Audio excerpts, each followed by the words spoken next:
warahmatullahi wabarakatuh.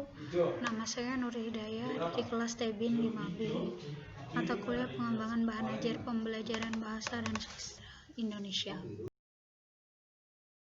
Di sini saya akan memaparkan hasil kerja saya mengenai terampil menulis cerita sejarah pribadi. Ini merupakan profil bahan ajar KD 4.4 teks cerita sejarah pribadi, yang di dalamnya menyusun teks cerita sejarah pribadi. Saya mengambil judul bahan ajar yang akan saya kembangkan, yakni terampil menulis cerita sejarah pribadi. Keunggulan dari bahan ajar ini dibandingkan bahan ajar lainnya adalah lebih berfokus pada KD 4.4 kelas 12 SMA SMK, yakni menulis teks cerita sejarah pribadi. Jadi selain dapat mengenali beragam jenis teks sejarah, mengetahui unsur aspek kebahasaan di dalam teks cerita sejarah, peserta didik juga dapat menyusun teks cerita sejarah pribadi mereka. Bahan ajar ini begitu mudah digunakan karena sifat interaktif yang berlangsung dua arah. Peserta didik dapat menentukan waktu karena adanya pemanfaatan teknologi masa kini.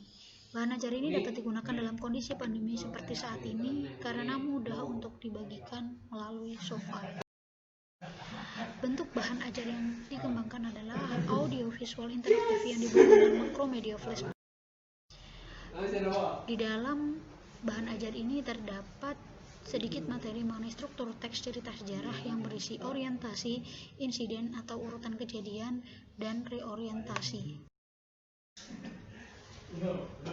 Selanjutnya, teks sejarah yang menjelaskan atau menceritakan tentang fakta dan kejadian masa lalu yang terjadinya suatu memiliki teks lainnya, yaitu teks cerita yang berdasarkan catatan-catatan peristiwa masa lampau dikembangkan berdasarkan bukti-bukti yang ditemukan yang nantinya menjadi teks kenyataan sejarah. Dalam pembahasan ini, di KD 4.4 menulis cerita sejarah pribadi dengan memperhatikan kaidah kebahasaan memiliki dua indikator. Yang pertama adalah menentukan topik sebagai dasar penyusunan kerangka teks cerita sejarah, dan yang kedua adalah mengembangkan kerangka menjadi teks cerita sejarah. Adapun ciri-ciri teks cerita sejarah yang disajikan secara kronologis atau urut peristiwa atau urutan kejadian. Bentuk teks cerita sejarah itu berupa cerita ulang atau recount. Struktur teksnya berupa orientasi, urutan peristiwa setara orientasi, sering menggunakan konjungsi temporal, dan isinya berupa frasa adverbia, ada juga konjungsi temporal, dan selanjutnya ada fakta. Selanjutnya, untuk kegiatan yang dilakukan siswa dan guru dalam bahan ajar di sini adalah menyusun teks cerita sejarah pribadi. Untuk memudahkan siswa, guru meringkas prosedur yang dipaparkan dalam langkah-langkah. A. Siswa diberikan gambaran melalui bahan ajar ini terkait penyusunan kerangka dan pengembangan kerangka teks cerita sejarah pribadi. Siswa menentukan peristiwa sejarah yang akan menjadi bahan cerita. Selanjutnya, siswa merumuskan peristiwa ke dalam topik cerita yang akan dijadikan sebuah kerangka. Siswa menurunkan topik ke dalam subtopik, misalnya ada 5 subtopik, dapat menggunakan latar atau peristiwa sebagai subtopik juga.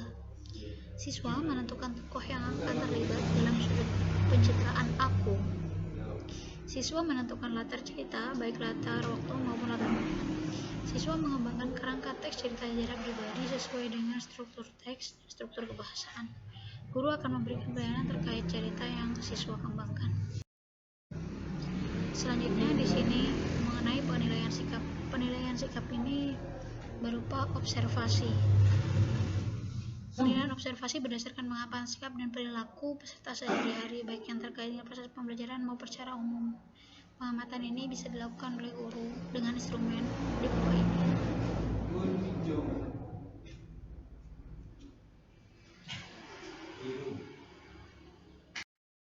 Di sini adalah format penilaian produk.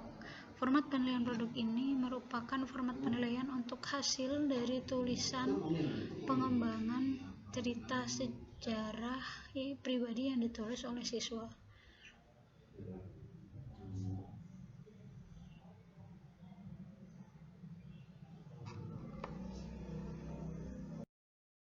Terima kasih. Assalamualaikum warahmatullahi wabarakatuh.